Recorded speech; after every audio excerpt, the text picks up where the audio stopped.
Hello strategy battle gamers. Welcome to this newest video on the channel Spillforeningen The Fellowship. My name is Joachim and I'm here to bring you my first ever hobby vlog. I'm filming this from my little hobby room where I'm about to show you a little bit about what I'm working on. You might recognize me from my previous videos on the channel, which includes me and my good buddy Nils. We're playing the battle company scenarios between the Black Numenorians and the Dunlendings. So check that out if you haven't already. It's good fun.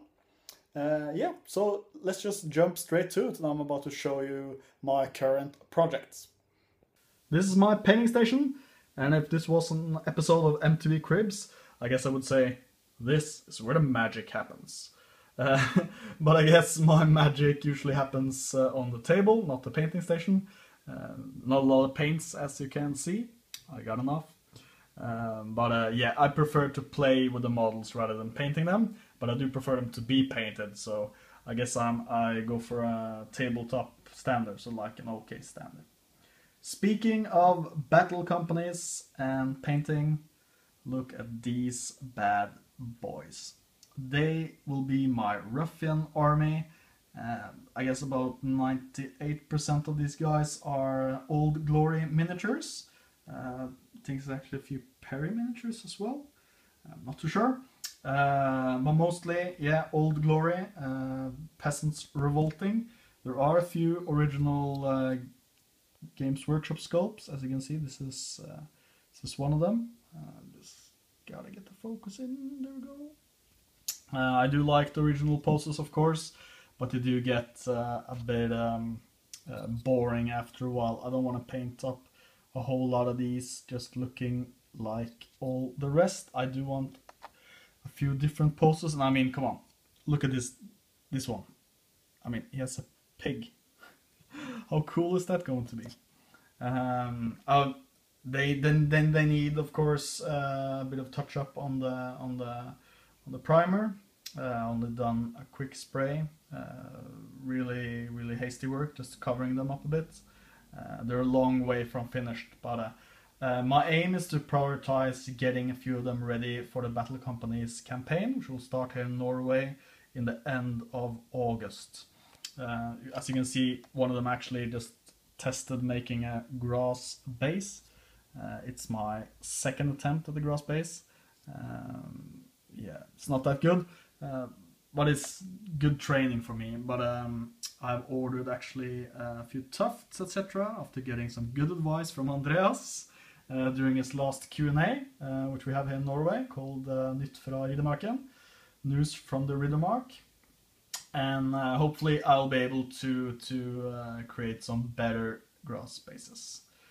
I will do the grass bases for these ruffians, and I will do them for my elves. As you can see, I have quite a few of them now. Some are already painted, and I think I will attempt to just brush up a bit on the painting. They're not badly painted, I guess, but yeah, I'm gonna touch up a bit on it. I think the color scheme is going to be blue, like you can see, it's the main color, and also gold armor, so pretty standard. Just finished setting up this spearman, pretty nice models, but only had 6 spears, so I needed to create some hands for my last 4 guys, and actually I used the hands from these models, which are also the revolting peasants, but I have swapped out their hands. Primarily, mostly the left hand, I guess, with this whip, which I bought on eBay. I think it's a whip belonging to a Warhammer model. I think it's a Dark Elf or Dark Elder or something. I'm not sure. I don't play Warhammer Fantasy, but it did the trick. I just modified it a bit, and hey, I got 10 whips. So, looking good.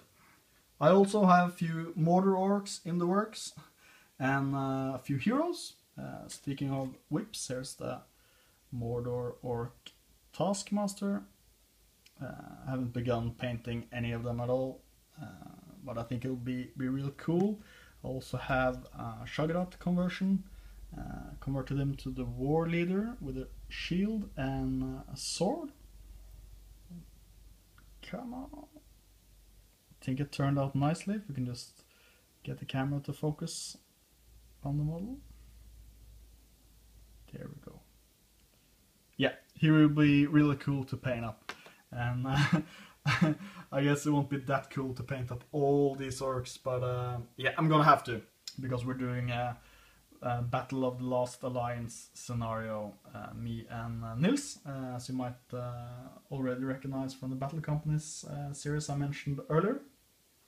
So I do have a lot on my plate, but I'm prioritizing these ruffians unless the rules haven't changed in time for the Battle Companies campaign here in Norway. And then I think my backup plan is going for these high elves and just paint up a few of them quickly and use them for the Battle Companies campaign. I think I can even do the first match unpainted. That's a bit bad. We have a rule, we're using the optional rule raw recruits, which means that if a model hasn't been painted, he gets a -1 fight and -1 courage on his profile. But since they are high elves, it doesn't matter that much. Their fight is going to be huge anyways, and their courage is going to be good anyways. So I think I'm covered as far as that goes. I have a few scenery pieces, I guess, objective markers or whatnot. What I'm going to use them for, I'm not that sure yet, but I'm going to paint them up, just like I painted these treasure chests.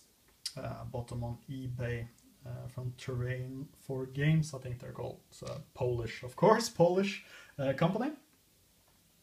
So yeah, I recently ordered green stuff for the first time, which is going to be cool to begin to use. I've never used it before, and also a couple of tools. And so I'll be happy to show it to you once it has arrived, and I'll be happy to show you the progress. It might not be that much progress during the last few days, but I'll definitely get something done.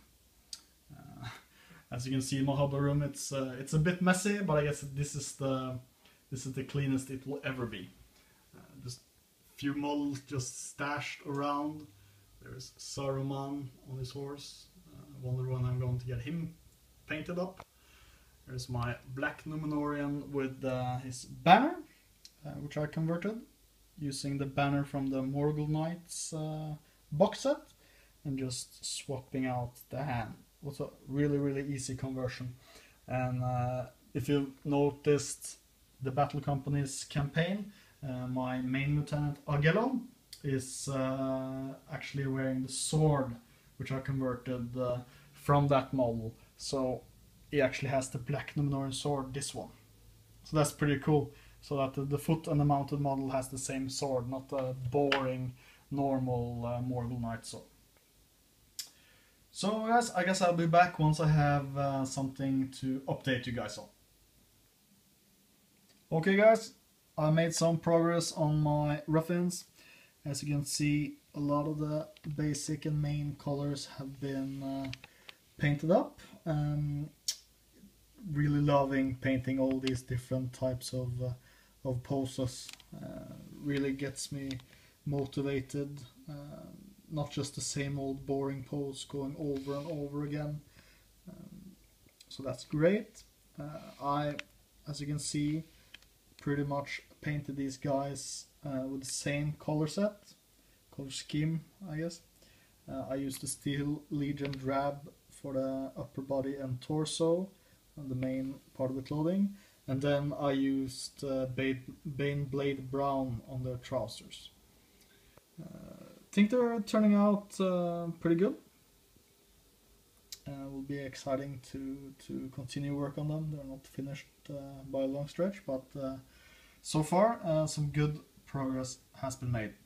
And you probably noticed there in the back, I've got my hands on some elven shields, which I'm gonna need for my elf army. And these are from Skyboar Miniatures. I actually bought them on eBay So it's actually a bit cheaper than ordering directly from Skybar. And the idea is to be either just putting them on these Elven Blade wielding High Elves or converting them. I guess you can reposition the arm somewhat, but yeah, I'm not too sure yet what I'm going to do. And lastly, I just thought I would show you something cool. This is my wet palette, which is made by using a little bit of baking sheet, placing it into a container and just filling up a bit with water and shaking out most of it. Makes the paint flow really nicely, keeping it pretty wet, I guess. That's why it's called a wet palette. As opposed to using a normal palette which just dries up the paint. Especially when I was painting all of these models, it's a really nice thing to have a wet palette. I would recommend it. You can make a lot larger wet palettes, I guess, but I just needed one for my Steel Legion drab color, which I put on most of my models. Okay guys, I think I'll be back next week hopefully, and continue to show you some progress on my Ruffins. I also, of course, when I talked about these spear wielding High Elves earlier, I accidentally said that I didn't have enough spears, and that was why I put on these hands. But the correct answer was, of course, I didn't have enough shields. Yeah, so I'll actually be getting some more spear wielding High Elves. That should be real cool. Okay, so see you guys next week. Thank you for watching and have a great day.